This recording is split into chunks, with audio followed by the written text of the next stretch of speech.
Petite Chef. Hey, look behind This is you. your Captain Carrie speaking, and today we will be teleporting you from Changi Experience Studio to all over the world. Wow. Without even having to lift an inch off the ground. Yes, that's right. Well, before we begin, I would have to ask you at this time right now to direct your attention to our flight attendants, who will be sharing with you the safety features on Flight La Petite Chef. Wow.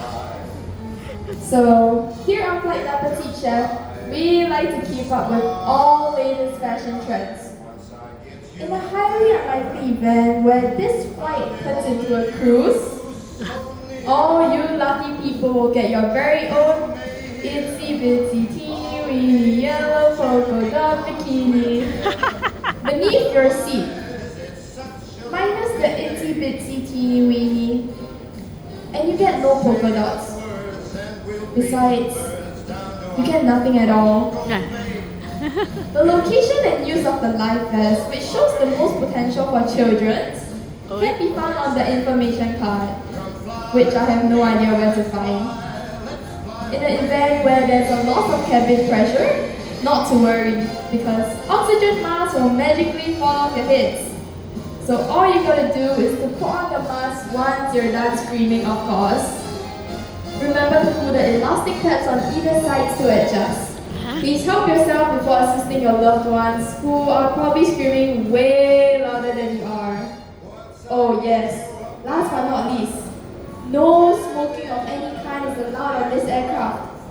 Unless you're like me and you're smoking hot. Okay, that's it. I hope all of you guys have been paying your utmost attention. But if you have not, I wish you all the best. Please sit back, relax, and enjoy the show in front of you. Whoa, the show in front of us. Oh, what happened there? Ladies and gentlemen, allow me to welcome you to How to Become the world's greatest chef, created by Scum Mapping. Before we start, let me give you a couple of tips in order to get the best experience. Please, remove your personal items from the tabletop so that Le Petit Chef does not trip as he likes running around. Place your napkins in your lap and make sure your plate is perfectly aligned with a magical circle of light. Oh, Silence your phone so as not to disturb the other guests. And now, without further ado, allow me to introduce to you, all the way from France, measuring 6 centimeters, the world's smallest chef, Le Petit Chef. Peter Chef. Oh yeah, there he is. Oh, I see. He's cooking something. There's always one bad apple who still hasn't figured out how to silence their phone. Encore une fois? Oh, oops, c'est moi. What are you looking at? It's not my fault that I'm so popular. Oh, mon Dieu. Another one of these haters commenting on my Instagram. Look at this little man with his squeaky voice, thinking he's so cool just because he stirs in a cooking pot. First of all, it is very difficult to stir in a pot if you're only 6 centimeters tall. And secondly, I'm not just a little man. I'm a chef, and being a great chef is so much more than stirring in a cooking pot. To tell you, I understand where all these jealous comments come from. Chefs nowadays, they get so much attention. With all these cooking shows on television, some of them, they start to think they are the most important person in the world. Actually, maybe they are right. Because if you think about it, food is the most important thing in the world. Food is what makes the world go round.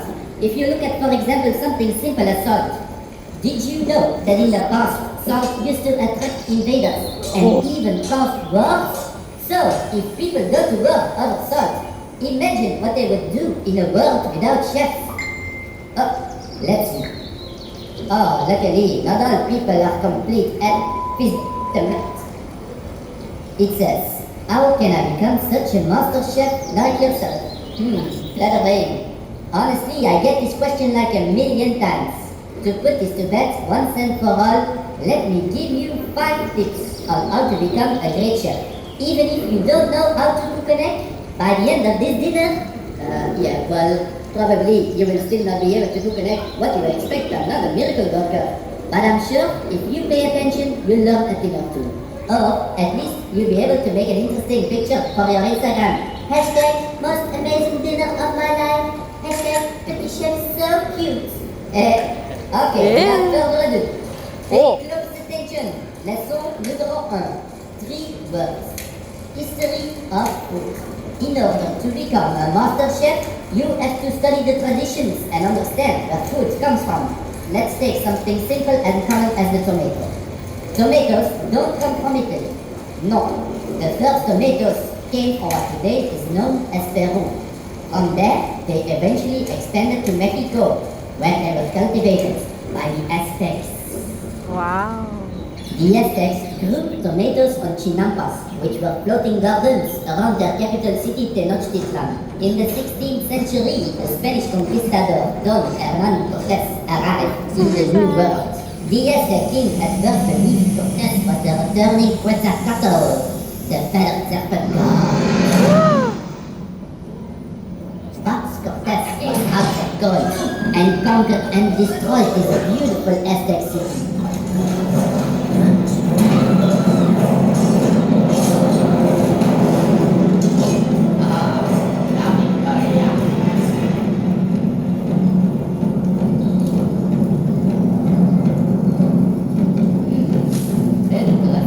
Wow, it's on fire. Oh no. Whoa. When they sailed back to Europe, Cortés took tomato seeds with him.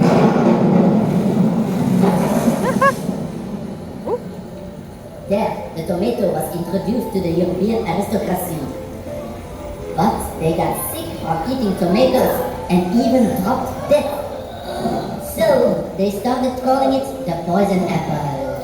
It's like the fairy tale from Snow White, right? Turns out it was because the rich were eating of silvery filter plates, and the tomatoes, which are high in acidity, dissolved part of the lead from the plates, and so when they ate tomatoes, they got lead poisoning.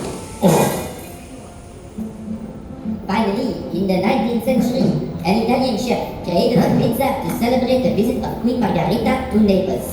He made a pizza with 3 ingredients that represented the colors of the new Italian flag. Red, the tomato sauce. Woohoo! White, the mozzarella cheese. And green, the basic topping. And so the pizza margherita was born, which was so successful that the tomato became a popular ingredient in many different dishes. So please enjoy this ingredient which makes such beautiful traditional different combinations. On a side note, we, the French, were convinced that tomatoes had powerful aphrodisiac qualities, and so we called them pommes d'amour, love apples. Love So, apples. if you go home later tonight and have a nice evening, you know what I mean? Yes, well, anyways, you can thank me later. Bon appetit! We're back. Love apples. Auto position.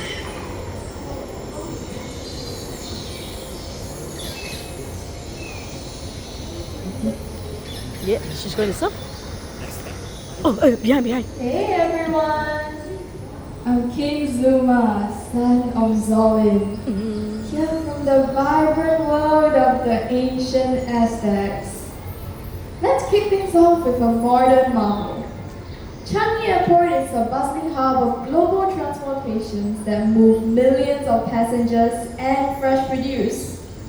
Thanks to Changi, those juicy tomatoes reach their destinations in perfect condition. Now, let's dive into my history. My village was destroyed by the wicked quarters that showed up and stole our precious tomato seeds, bringing them back to Europe.